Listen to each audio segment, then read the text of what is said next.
There are worse crimes than burning books. One of them is not reading them.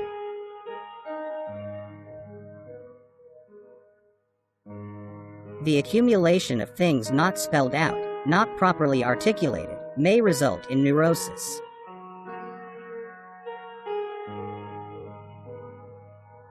The fact that we are living does not mean we are not sick.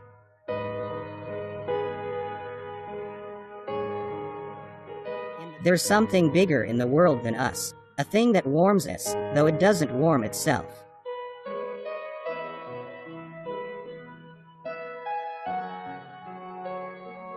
If meditations is antiquity, it is we who are the ruins.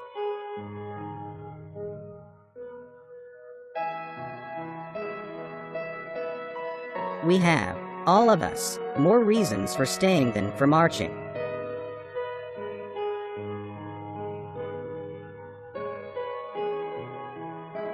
The moment that you place blame somewhere, you undermine your resolve to change anything.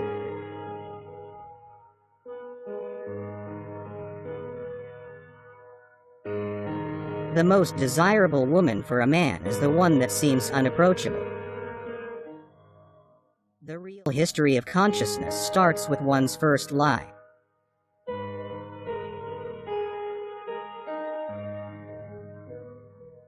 Plain and simply, a love lyric is one's soul set in motion.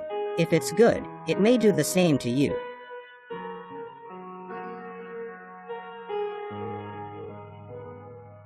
Poetry is rather an approach to things, to life, than it is typographical production.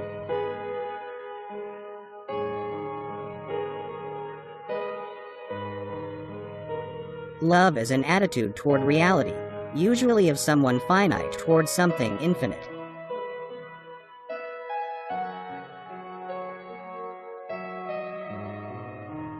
More than anything, memory resembles a library in alphabetical disorder, and with no collected works by anyone.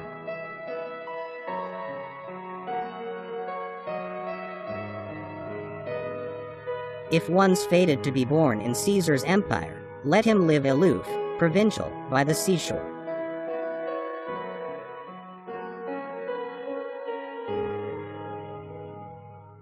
The present engenders the past far more energetically than the other way around.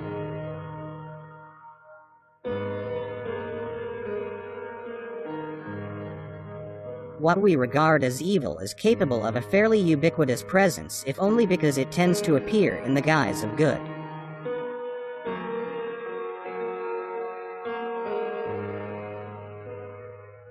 The more invisible something is, the more certain it's been around, and the more obviously it's everywhere.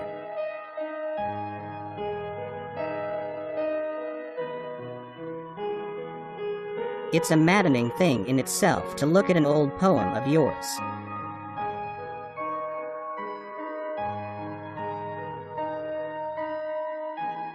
Love is more powerful than separation, but the latter is more lasting.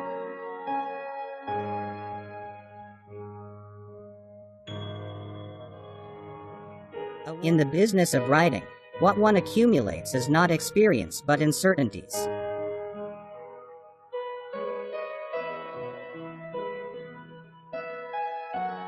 Man is what he reads.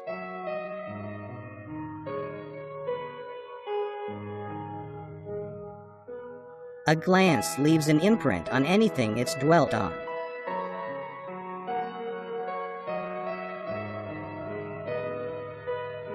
If there is any substitute for love, it is memory.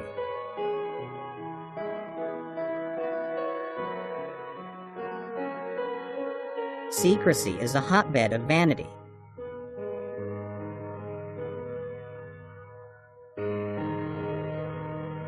After all, it is hard to master both life and work equally well.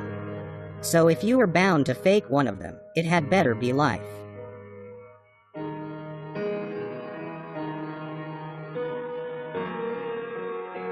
A human being who spent his life in Russia has to be placed into paradise.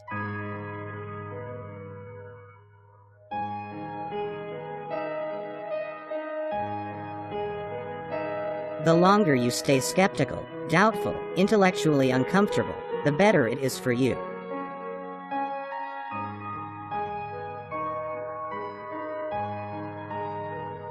What paradise and vacation have in common is that you have to pay for both, and the coin is your previous life.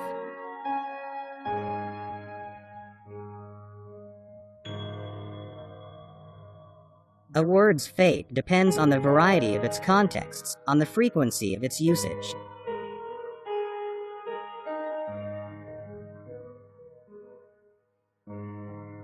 A rhyme turns an idea into a law, and, in a sense, each poem is a linguistic codex.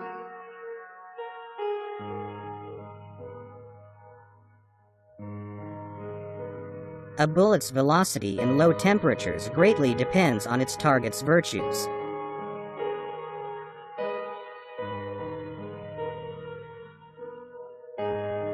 Muttering, rolling our eyeballs upward, we are becoming a new kind of bivalve.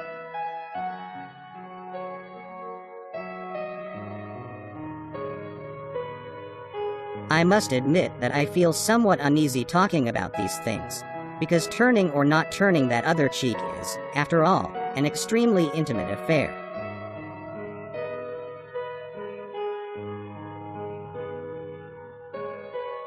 In the afterlife, the pain that kills here no doubt continues.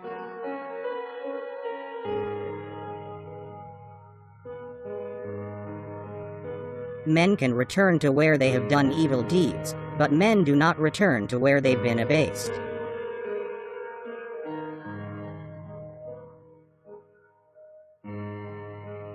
How much more soothing to be wiped off the earth by hell-bound fiends than by neurotics.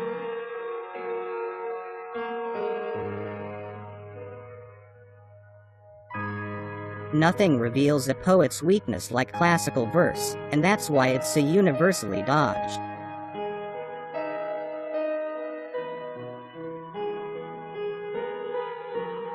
No poem is ever written for its storyline sake only, just as no life is lived for the sake of an obituary.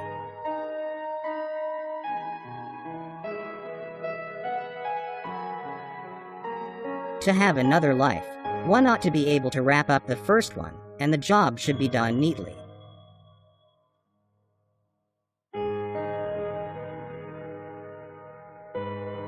This, presumably, means that we are now in league with life.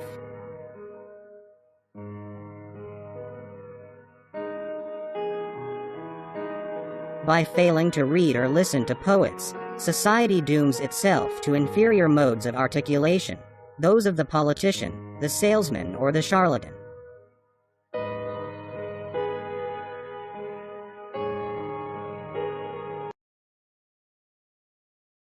Life is a game with many rules but no referee.